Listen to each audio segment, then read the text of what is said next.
So today I have a problem. I'm doing a little bit of troubleshooting. I've got clean power coming into an area, but I'm losing it somewhere. So how do we go about figuring out where that power is lost?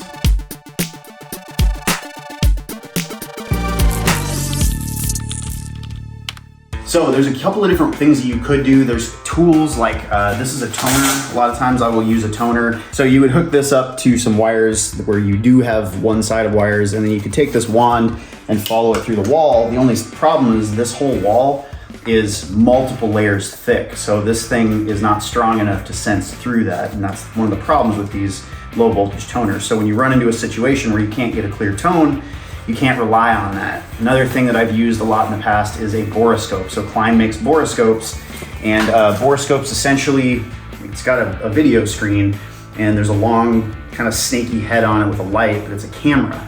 So you could drill a hole at the top of the wall and fish this thing down if you had a long enough head on that thing to be able to reach down, and then I could see where the actual receptacle is inside of this wall. But I wanted to do this video in case people don't have all the fancy tools and they just have a pair of Kleins and a piece of wire. So let's break into it. So I am pretty sure that there is a plug right here, but it's on the other side of the wall. So I know that I've got power here. I know that this light works. I know that I've got power here, but over here, I don't have power. And this other receptacle, both of these, I don't have any power. So I know that that's like pretty cleanly, there's a clear cut somewhere. So what I've done is, well, let me start on the other side. So if we go outside,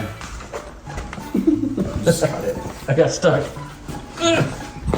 And over here, I remember putting a plug and it just got covered up. There's 2 layers of drywall, there's a layer of insulation, so it's just trying to figure out where that is, and this is a soundproof room, so I don't want to make a mistake and just cut some random hole in here. So what I do in a situation like this is I just take a piece of Romex like this, and I'll pull out the ground. So I push a little bit so it comes out the other side, and I pull out my ground. I cut this thing at an angle because I want it to be really sharp. And then what I do is take my lineman's, you can see I already did it here, but if you push in, and I'm not showing this, but I already measured up. I know my receptacle's right around 18 inches. I know what it is off that wall where I think this is. So what I'm looking for is to stab through all those layers. I can feel something mushy back there. A lot of times when you feel something that's like mushy, it's hitting something, that's usually wires that it's hitting. So a lot of times I'll just take another one and I'll put it in. Yeah, there's something in there that's mushy. I can even hear on this, I can hear what conductors moving around sounds like. So I'm pretty damn solid that I've got a conductor there.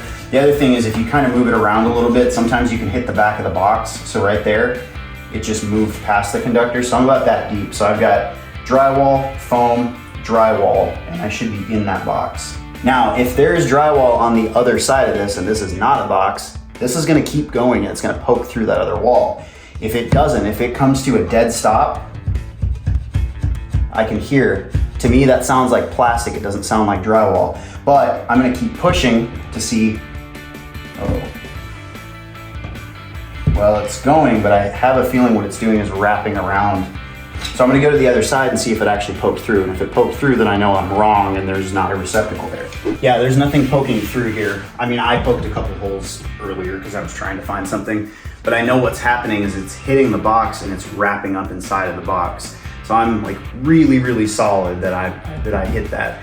The other thing I'm gonna do is I'm gonna come on the other side and I'm gonna poke from this side just to make sure that I hit that box and that I'm not just, wrapping up inside the wall unnecessarily. All right, so now I'm gonna do the same thing on this side. So I know that I've got a stud right here because I nailed these to the stud. I should have another stud 16 inches over. So there should be a stud right here. And I'm just not showing you with a tape measure, but I already did all of that work. So I'm thinking right here, I should hit a stud. And I know a stud's gonna sound a certain way. That's hard. I'm hitting something really, really hard. So I'm pretty solid that that's a stud.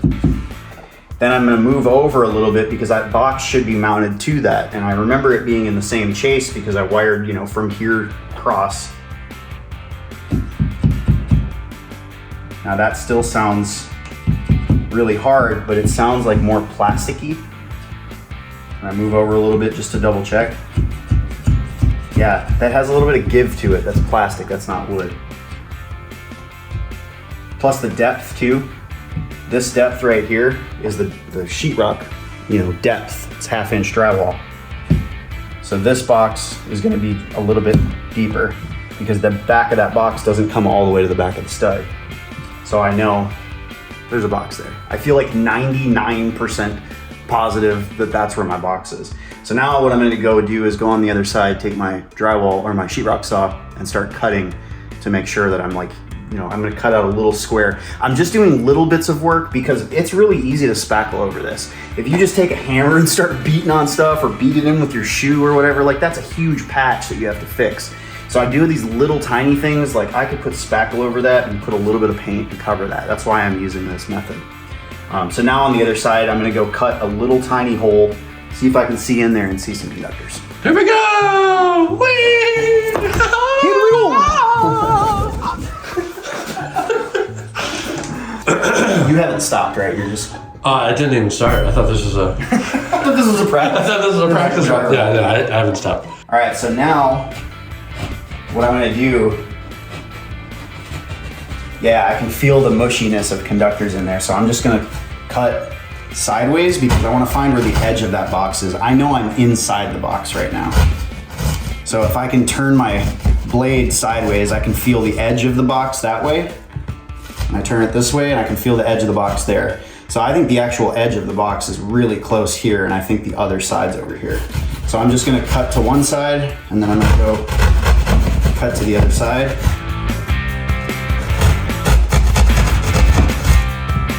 And like I said, all I'm doing is taking a small hole because I wanna verify this. Yeah, that's conductors, I can feel that all day.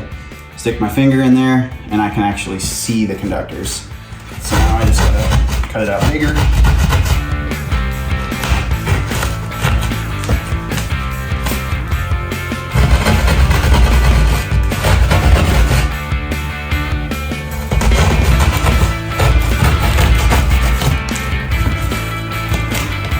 There we go.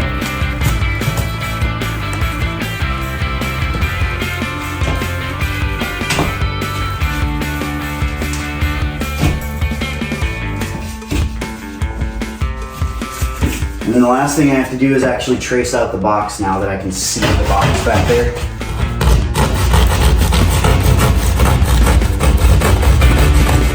That's the top. That's the little node.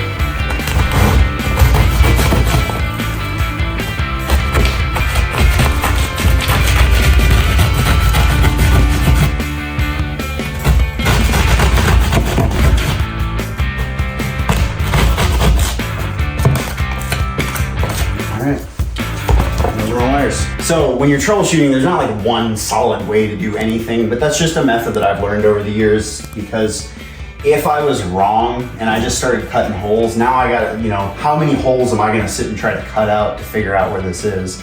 Normally I would use some kind of technology. I'd use a toner, I'd use a borescope, something like that, because it's just always better to use tools like that.